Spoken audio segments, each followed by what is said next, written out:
कब? जब कुंभ आता है। कुंभ से बाद में भी हर साल यहाँ पर माघ मेला लगता है, वो 1 महीने लगातार लगता है। इतने बड़ा मेला लगता है, इससे थोड़ा छोटा रहता है। उसमें जो है संत जो अखाड़े वाले नहीं आते हैं, जिसमें अमृत स्नान रथों पर बैठ के निकलता है, बैंड बजते हुए निकलता है, नारा चलते हैं, उसमें नहीं चलते हैं, बस इतना ही अंतर रहता है। इसलिए कुंभ का महत्व है। कुंभ में सभी संत बड़े साज बाज के ठाट बाट के साथ समझाते हुए कि स्नान करना चाहिए तो किस तरह से करना चाहिए गंगा का, संतों के पास जाना चाहिए तो किस तरह से मिलने के जाना चाहिए, संतों के पास जाए कैसे जाना चाहिए। संत मिलन को जाइए तज माया विमान,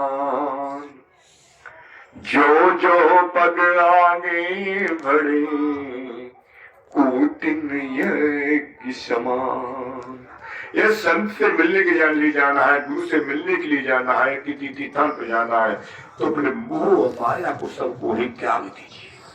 एक साधारण सा व्यक्ति बन के जाना चाहिए, तब तो आपको उसका फल मिलेगा। अन्यथा आप कहें कि हम तो उस घाट पर जाएंगे, वीआईपी घाट पर जाएंगे, 10,000 खर्च हो जाए, तुम्हारा स्नान का कोई महत्व ही नहीं है आपके।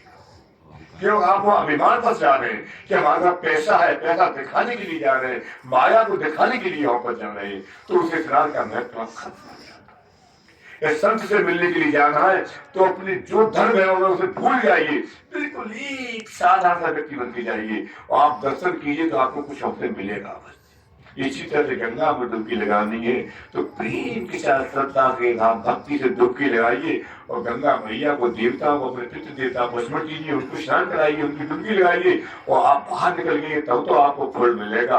अन्यथा उसमें जाके कहें कि सेल्फी इधर से ले लो, कि सेल्फी उधर से ले लो, तो उस पुण्य का कोई महत्व नहीं है। आप चाहे कितनी दूर कोसों से आए हैं स्नान करने के लिए, सेल्फी ले रहे तो सेल्फी दिखाने के लिए आए हैं, वो महत्व नहीं रहेगा।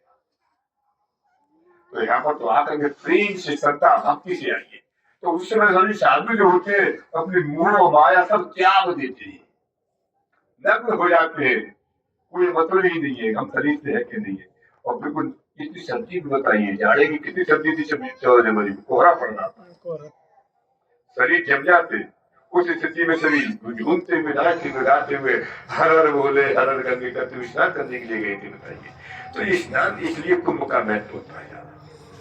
सभी संत आते हैं, हम लोग क्यों क्या कर रहे हैं? हम इसलिए कर रहे हैं कि आपको दिखाएं कि सेवा कैसे होती है।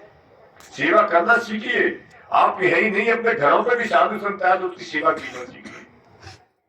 कोई जाए तो भूखा पेट वापस नहीं जाना चाहिए, जहां तक हो सके उसको, भूखा है नहीं है तो पानी तो पिला दीजिए, कुछ तो आपके घर में होगा, आपने तो कुछ खाया होगा, वो भी डेली पिला दीजिए ताकि संतुष्टि हो जाए। भूखा नहीं जाना चाहिए। और सबसे बड़ा दान कलयुग में अन्न का दान ही दिखा। इसलिए साधु लोग जाने कहां कहां से कितना इकट्ठा करते हैं और ला करके यहाँ अन्न दान करते हैं, कभी अच्छे से पकवान बन के खिलती है, ऐसी बात नहीं है। इस बात तो सरकार में यहाँ पर एक व्यापारी भी है भारत के अंदर, सबसे रानी क्षेत्र जो है उसमें 40 लाख लोगों को व्यक्तिगत भोजन कराया है, 40 लाख लोगों के लिए सभी। और इतनी बड़ी व्यवस्था है कि रसोई 1 एकड़ में 5 गया तो रसोई बनी है उसकी। और रसोई ऐसी नहीं है ट्रॉलियों पर बन गई, वो तो मैंने मशीनों से बनता है और ट्रॉलियों से चल रहा है और बढ़ रहा है, उसमें सारे 56 तरह के भोजन है, समझ लीजिए आप। तो क्यों कर रहा है? अन्नदान करना। अन्नदान का महत्व होता है कि आपने जो अन्नदान, जो दान यहाँ किया वही दान इस लोग को सुधारेगा, पर लोग को भी सुधारेगा। और आपका दान से यश बढ़ता है, कीर्ति बहुत बढ़ती है। इसलिए में कीर्ति बहुत बढ़ती है कि वो दानी है साहब, वो इसलिए भंडारे करता है, खिला रहा है, तो कीर्ति तो है। आपने कहा किसी से, उसने कहा उससे, उसने कहा, भक्ति चलेगी। तो 3 चीजें मिलती है, ये लोग सुधरा, पर लोग